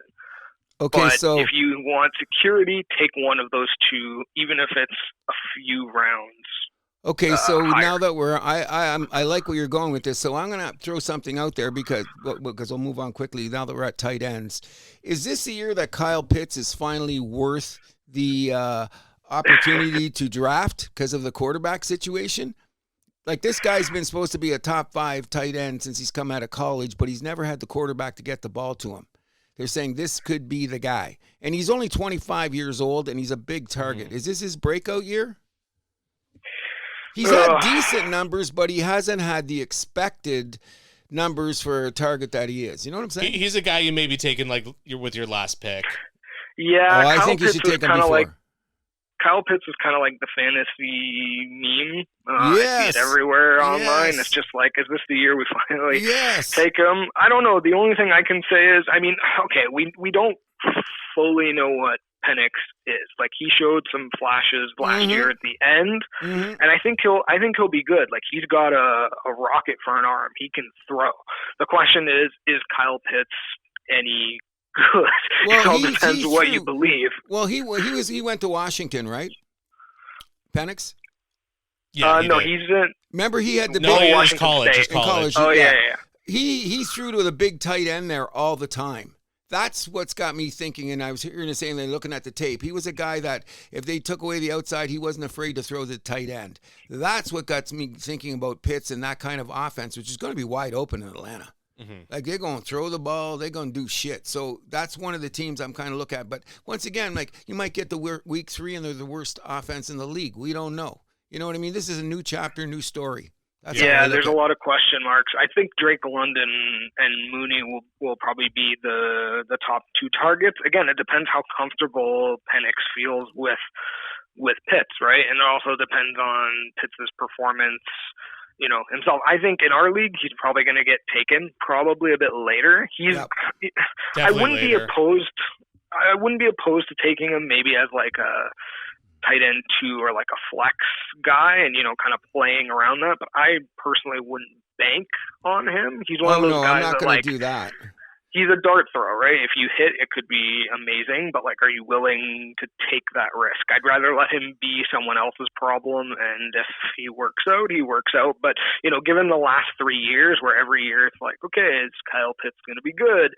And then he's not good. It's like, I'd rather err on the side of caution, and then if he shows something, well, I don't feel like I missed out too much, Okay, so I'm going to give you a scenario. It's late in your draft. Sure. You need a tight end. There's 2 on the board. Travis Kelce or Pitts. Who are you taking? I'm taking Pitts. Easy. Kelce. Oh, be careful what you wish for. I don't know about Kelce. We're talking late. Okay, I think Kelce. First of all, Travis Kelce's not falling late. Well, he should. Okay, in my opinion. Okay, if you look at the numbers last year, look at Pitts' numbers and look at Kelce's numbers. Were they that drastically different? Pitts is 10 years longer. He's got a wide open offense. Kelce. I think Kansas City is going to be a little bit more wide open than people are giving them credit for. That's why Worthy's going to be so good. I agree. I'm saying there. But what do you say, Steph? If you had the choice between Kelce and Pitts at that point, who would you take? Depends on your level of risk. I'd be willing to I think they're both risky. I agree. I'm not sure who I'd rather take the dice roll on. I mean, in terms of Kelce, like, okay, he's a veteran. I think he's still capable of being like a top tight end. But the thing we know he's his quarterback's favorite target. Is he going to get 1,000 yards? Probably not. I think Okay, Pitts will be in line for 1,000 yards. Ooh, that's a last hot year, take Kelsey there. was still the tight end 8 in points per game. Yes, And yes. I give him that. he was top 3 in targets too. So like, yeah, he could do it. The thing is, if you believe he's washed or not, because regardless of how many targets he's going to get, it's what he's going to do with those targets that really matters. Like again, for example, look at McBride, right? Like he got a lot of targets, not a lot of touchdowns, but he made the most of those. Like he was running after the catch, right? Like he can move. Kelsey. Wear and tear, bro. Wear and tear. That's what I'm just saying. And guys are banging him off the line more than ever. Like, cause he said one of his problems was he says I got to be a little bit more dedicated. Guys were cracking him off the line before he could get into his route. I don't know if that's always legal, but they did a lot of clipping on. And guess what? Kelsey isn't the greatest blocker. He did a lot of blocking last year, though. Well, substantially more, but he's not Gronk. When it comes to, and he knows the end is near. He was going to retire if the Chiefs won last year. So. Supposedly. Well, the whole name of the game is Kansas City get to the Super Bowl so that Taylor Swift can do the halftime show. Well, she's going to do it anyways. Yeah, she's got to. They win. When are they announcing? There was a thing about that recently soon. where she said on that podcast where they revealed the new album with Kelsey, she was like, I've been thinking about sourdough 60% of the time or something like that, and people were saying it's a conspiracy theory that she knows she's going to perform, and 60 is like Super Bowl 60, and sourdough is like, I forget where they're having the Super Bowl. The San Francisco mascot, sourdough San Francisco. Yeah, that's right. So people are like, oh my God. Connect the dots. It's a conspiracy. So, Stefan, we've been on for over half an hour now. We got time for one more question. One more sleeper. I assume you have one more. Who do you got? Let's see. Let's take a look at my list here. Who's one that I can spew a little bit about? Who's one without giving away the trade secrets? We've talked a lot about running backs, so I think I'm going to go with a receiver. Okay, so a good sleeper would be, actually here, I'll give you two for the price of one. Ooh. Christian Kirk for the Texans. Ooh. And, huge. I wish you didn't mention his name. I'll go with Jackson Smith and Jigba on the Seahawks. I'm with you on that one. You mentioned them earlier. I'll give you some brief reasoning. So for JSN, the usual suspects in Seattle are gone, Lockett and Metcalf. So by default, JSN is the number one. And of course, we have the ghost of Cooper Kupp at number two. But a lot here, I think, depends on Kupp. Like, they have a third receiver, but he's not really like a factor. So, he's going to get the volume. There are some questions here. How good is Darnold outside of the Minnesota offense? Yeah. Yes. So who knows about that? But like by default, JSN is in line for a lot of volume. So I think that could make a big difference. He's quiet. Like, I don't know too much about him. I think he's solid. He's never been anything, crazy spectacular, but I haven't heard too much about, Seattle this year in terms of expecting them to be a really good team. I do think they should be better than last year. Again, a lot depends on what he does with that volume. And then Christian Kirk, you might think, okay, maybe he's not a sleeper because he's a pretty well-known name, but he moved from Jacksonville to Texas, so that's a better offensive environment for him, even though he went from being... And Texas is coming back. Yeah, Houston, I think the Texans will be good. Of course, they have Nico Collins. C.J. Stroud should have a better year. But the thing with Kirk is he wants to get paid. He's in a contract year this year, right? He's firmly the number two. There's no other competition. Like, we know Collins is number one, but they needed a number two. Tank Dell's out for the season. So they needed another guy who can come in and catch. And I think that move was, a very good one. And yeah, I think he's gonna have a pretty good year as a solid option for Stroud. And I know he's normally like an inside the slot player. That's kind of where he specializes. But from what I've been seeing in practices and preseason, the staff are drawing him up routes that are more than just inside the slot. So it seems like even by default, he's got a little bit of a bigger role than he might normally have. And I think obviously that's good, right? The motivation for pay, he's got speed status. too. Yeah. He's got some speed, so they're going to stretch him out. That's what they're hearing. Well, I don't think it's an issue that they're playing him out wide as opposed to the slot. Well, he's got. No, they say he's been more effective in the slot, but he can play outside. He can beat a man one-on-one. He can do both. Yeah, so that the versatility alone is what keeps me saying, like, I wish you didn't bring his name up. Before you go, or before we get going there, who do you think the number one wide receiver is in the league? Real life or fantasy? Well, the numbers wise, well, I think Justin Jefferson is the best wide receiver in the league, and I think that his numbers are going to show it at the end. I think that they're going to be Chase's numbers are not going to be quite as big because they're going to go to Higgins a little bit more. So I think he'll take up a little bit more. Whereas the question with Justin Jefferson is we don't know what J.J. McCarthy's going to do. Yeah, I know Aaron Jones is missing time. Is Jefferson also not missing? I think he's missing the first 3 games. Who, Jefferson? Yeah, maybe I'm getting him mixed up with someone else. I've been reading so much.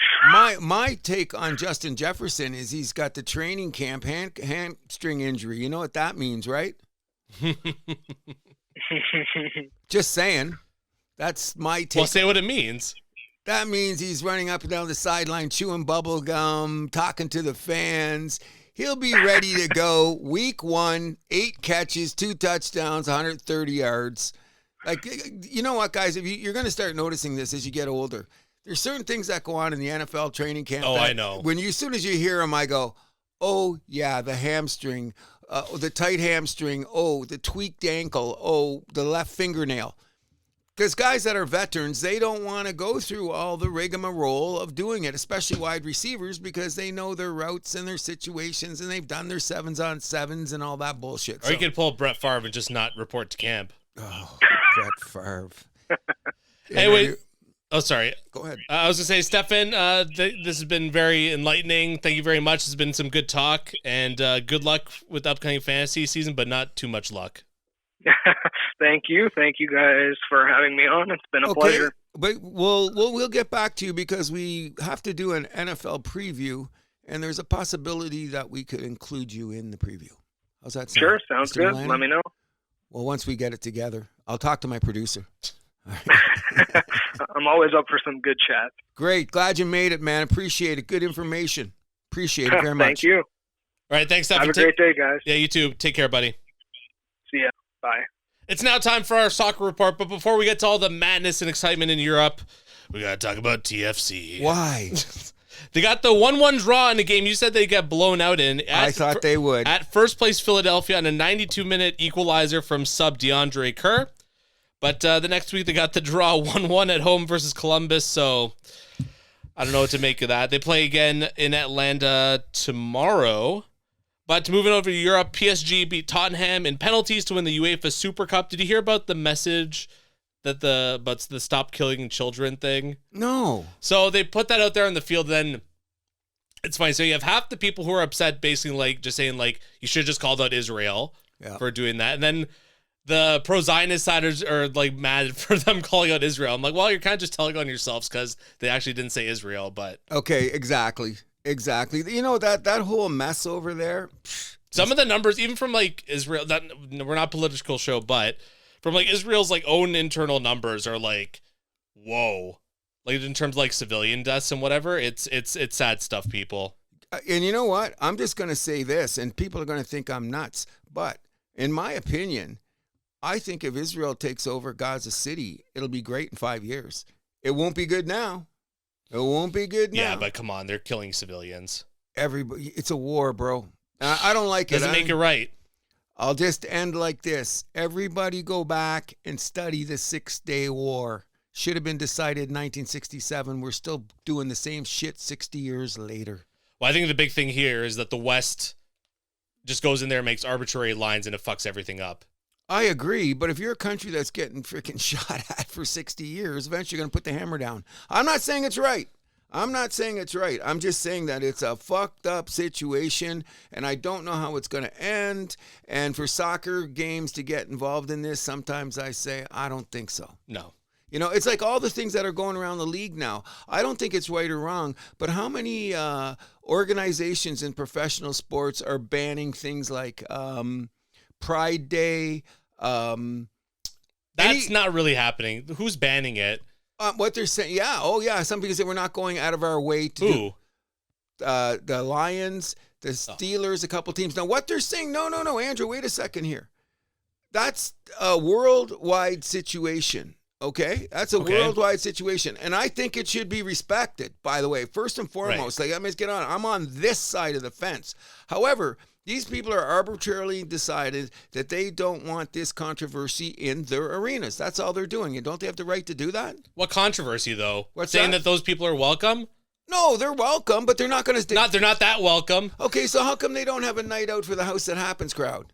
Okay, well, we're a small podcast. Well, whatever. Maybe one day. Equal means equal. I All agree. people are equal. So these organizations are saying we're going to treat everybody equally. There'll be nobody above or again. If you're a squirrel with red lines, you're going to get treated the same as Milani and Cruz. That's what I'm getting at. Is that really happening in NFL stadiums, though? I don't know, because the other controversies coming We have up. people freaking out over male cheerleaders. You're going to tell me there's no homophobia? Come on. Of course Get it is. real. But I mean, anyone... That's all Pride Night is, just saying you're welcome here.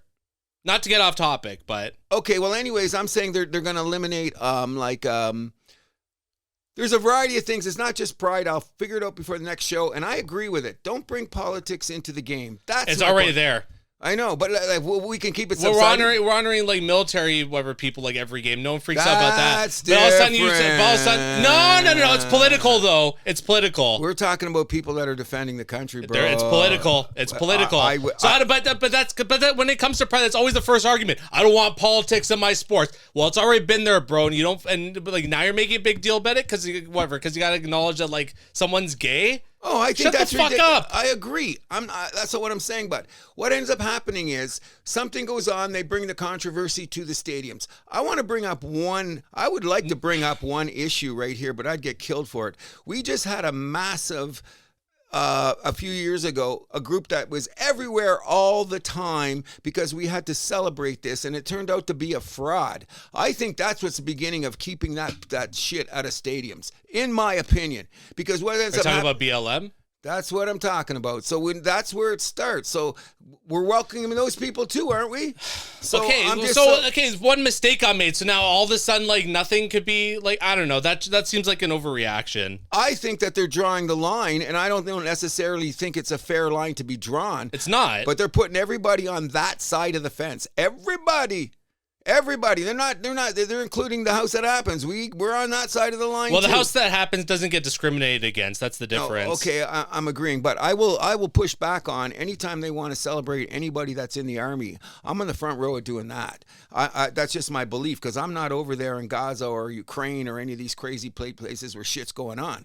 But the bottom line is, I don't know how they're going to do it. I think it's ridiculous. I mean, why can't they just do it anyway and not make it advertisement? Like we put it up, it's Cowboy Night, it's Star Wars Night, it's Pride that does Night. get advertised because you want to get people through the door. That's so how then, you do it. like I just say, maybe it shouldn't have been brought up.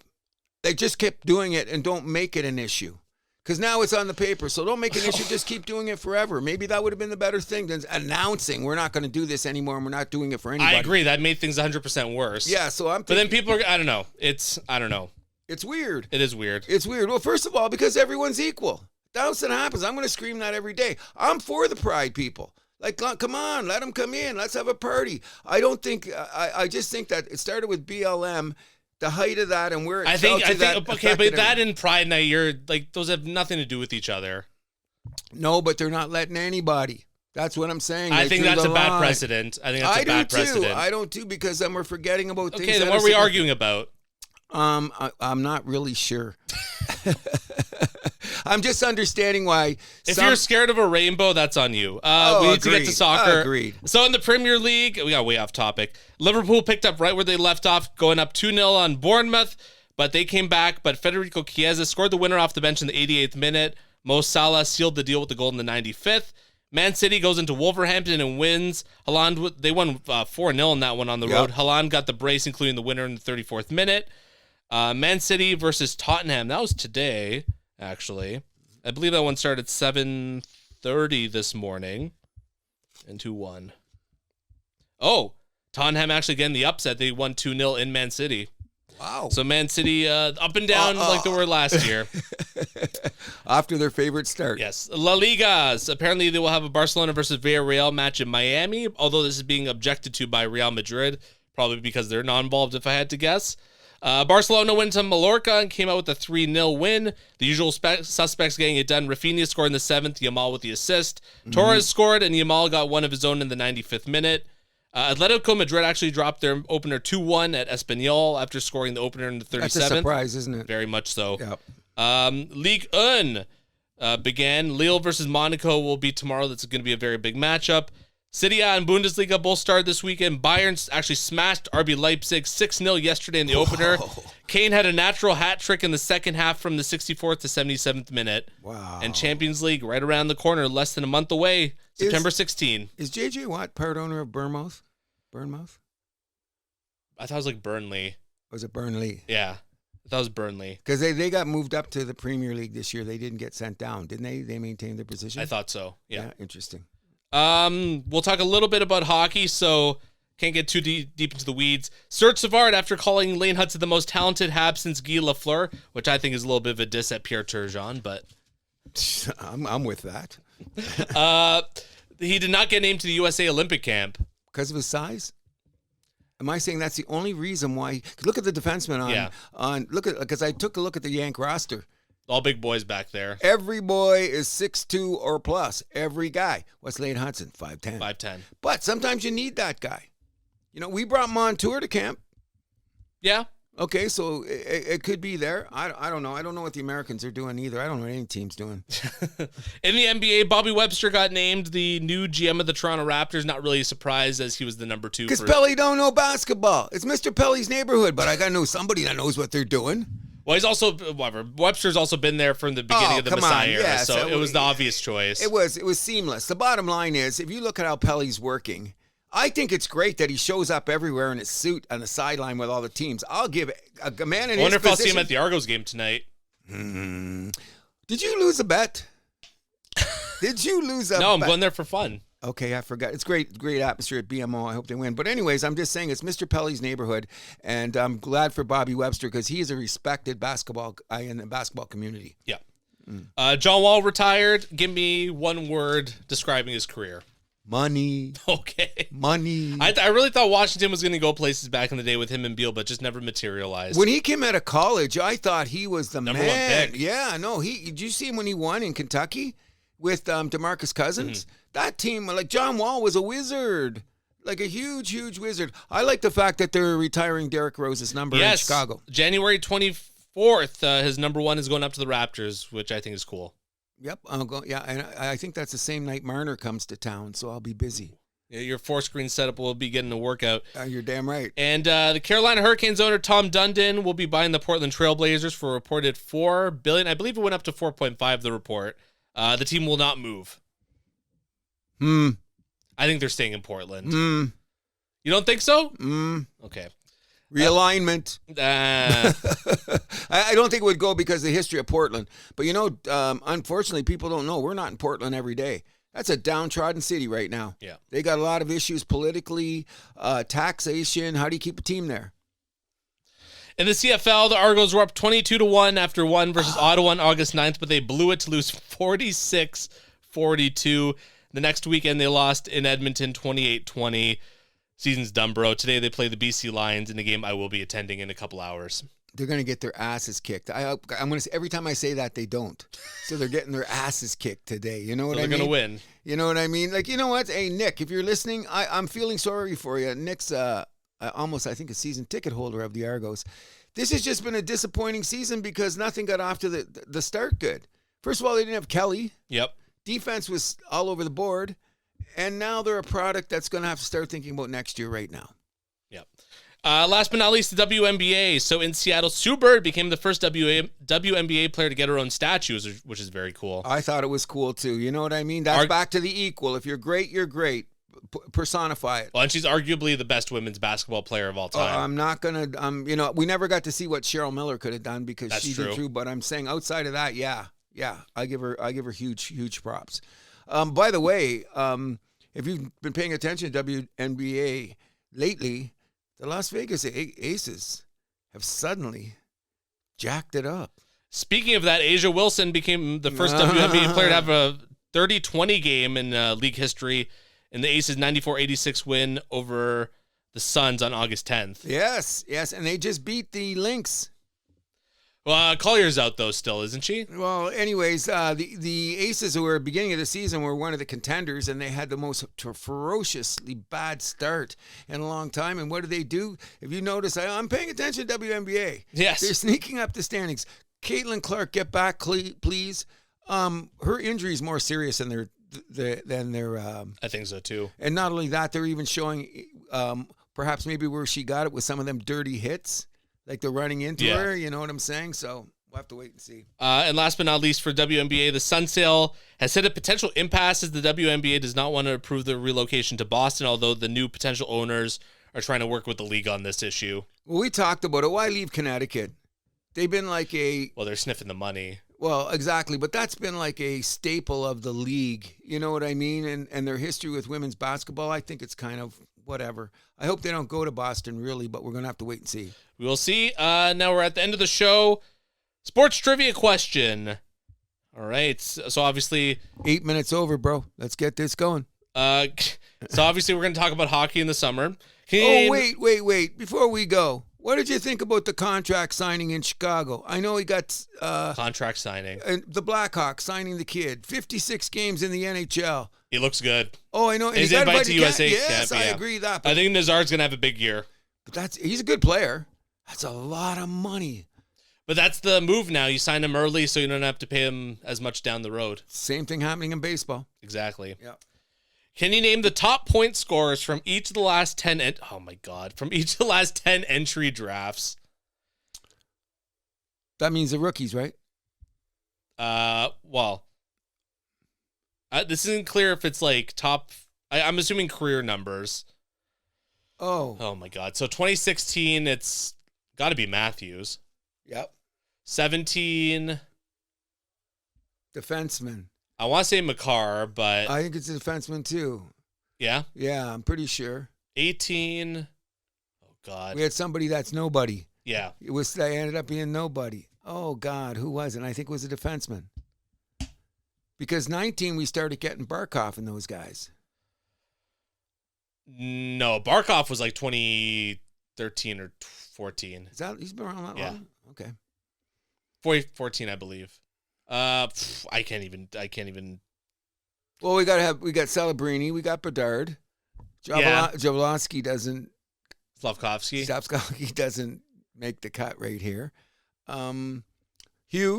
Jack Hughes probably. Yeah, he's in there. We're missing another forward. I'm just gonna read them off because I got it. I guess it doesn't. Yeah, so McDavid 2015, obviously. Oh yeah. Because I was thinking. Yeah. Anyways, Matthews 2016. Elias Pettersson 2017. Oh, yeah. Quinn Hughes 2018. Jack Hughes 2019. Tim Stützle 2020. Wyatt Johnson 2021. Number one? For his draft year. Oh, wow. Okay. Slavkovsky is number one for his draft class. Wow, I did not know that. Bedard and then Celebrini. Oh, we were around the horn. Stephen, good question. So, Cruz, what sports event are you looking forward to the most this week? The Tour Championship. Oh, buddy. I've watched every hole. This is, do you understand what's going on in the Tour Championship? Now there's only 30 guys, 10 million waiting at the end. The golfing is insane. The course is a little soft because of the rain. Scotty Scheffler is a freaking beast. A guy Henley shot a 61. I'm looking forward to the Tour Championship, but I'm also looking forward to we play Milwaukee by the time we do the show, and that's what I'm really looking forward to. For me, it's going to be the U.S. Open. Starts tomorrow. Forgot to shout that. Also, I'd be remiss if we didn't shout out the Canadian Women's Open of golf, which is happening in Mississauga right now. Yeah, good golf across the street from Lakeview. All right, I think that's about it for a show. Keeping it short and sweet as I got to run to the amazing Argos festivities that we'll take part in. My name's Andrew Milani. My name is Cruz, and I just want to shout out, I'm glad Milani's wearing the oldest old school Raptor shirt you could find ever. My name is Cruz. What do? We keep the vibe alive. Do you have a question? We'll answer it on the air. Send it to thehousethathappens@gmail.com. You can find us on Podbean, Spotify, YouTube, Amazon Music, iHeart Radio, Player FM, Podchaser, Boomplay, and SoundCloud. You can follow us on Facebook, Instagram, and TikTok at The House That Happens, and on X at House Happens.